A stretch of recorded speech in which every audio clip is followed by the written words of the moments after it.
You know, most of us fans, our favorite team probably doesn't have a superstar. Could you imagine if your favorite team had a superstar? What is that? And then he had 2 more superstars, and then they broke the NBA regular season record and went to the finals, and then the next year got another superstar? Wouldn't that be so much fun as a fan? Well, not always. Because you know, sometimes those teams don't exactly work out. Sometimes they are disappointing. Here are the 3 super teams that were supposed to be super, but ended up being major failures. Number 3, the 2012 Los Angeles Lakers. It's 2011. The sun is shining in Los Angeles. You're the number 1 team in the division. You're the number 3 team in the conference. And then the next year, you add 2 All-Stars, Steve Nash and Dwight Howard. But Greg, Dwight Howard's an average overrated center, and Steve Nash is almost 50 years old. Balls. Remember, this is 2011, where Steve Nash is actually still an all-star, and Dwight Howard was a stud. Look at the leg. Look at it. Billie Jean and not my love. So you take a team that was already a contender and add these dudes, they were expected to be what the Warriors are today. Unstoppable, unstoppable, unstoppable, unstoppable. I mean, what could possibly go wrong? I mean, I don't know. Barely making the playoffs, having a much worse record, losing in the first round of the playoffs, getting swept. 2013! Oh wait, they didn't make the playoffs! They were the worst team in the West. Wait, how many teams are there in the NBA? Okay, they were the 2nd worst team in the Western Conference. Number 2. Okay, so this is gonna trigger some people. Wait for it. But you're gonna need to let me explain before you get triggered. Wait for it. So number 2 is the 2010 Miami. When LeBron went to Miami, Dwayne Wade was a superstar. Chris Bosh was a superstar for the Raptors at the time until he went to the Heat. LeBron joining literally made it seem like it wouldn't be fair. Like no one could compete. Like they might just go 82-0, maybe 81-1 just because they felt so bad for some team, they let them win. That's what it seemed like. Now, I'm not gonna say, oh, the Heat had a terrible season and it collapsed like the Lakers had.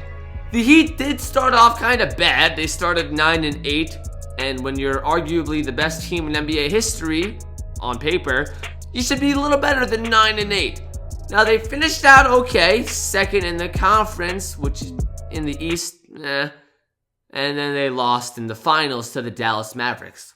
Oh, well, Greg, maybe the Dallas Mavericks had a super team themselves. Actually not. When the Dallas Mavericks won that year, it's known as the year of the team winning with like 1 star. They had Dirk Nowitzki. Everyone else was a role player. They had Sean Marion. Wow, whoop-de-doo. Sean Marion isn't the reason any team is winning a title, okay? Give me a ring. So you know what? When you are that amazing of a team on paper, anything less than the title is considered a failure. But eventually the Heat picked it up because, you know, the next couple years they won the title. And then LeBron came back to Cleveland. And then he came back from a 3-1 lead. Okay, yeah, you know the rest of that story. Number 1. So some of you might be thinking I'm gonna say, oh, it's the Golden State Warriors. Just because I'm a Thunder fan who is still extremely salty that Kevin Durant left. Yeah, I wanted to say that. But that wouldn't be the truth. I only found one team to really fit in with this failure.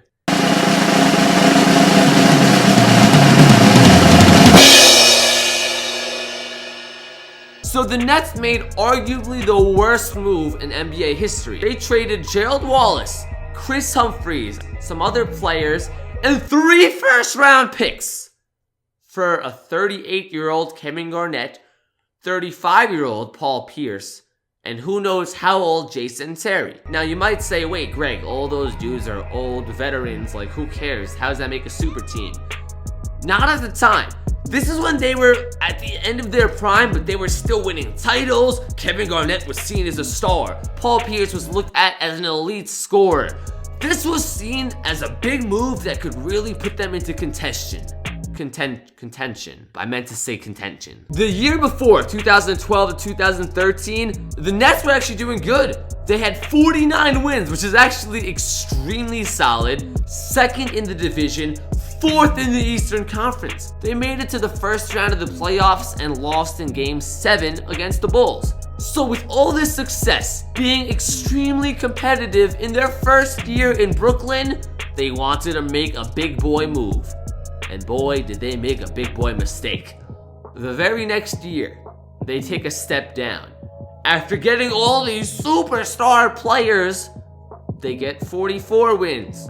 And they finished 6th in the conference. So they traded their future for a super team, and ever since that trade, never had a better record than that. Lost the players they got from the trade. Oh, but at least they can build their future. No, actually, they traded their 3 first-round picks and their young players. So there goes that future. You're stupid.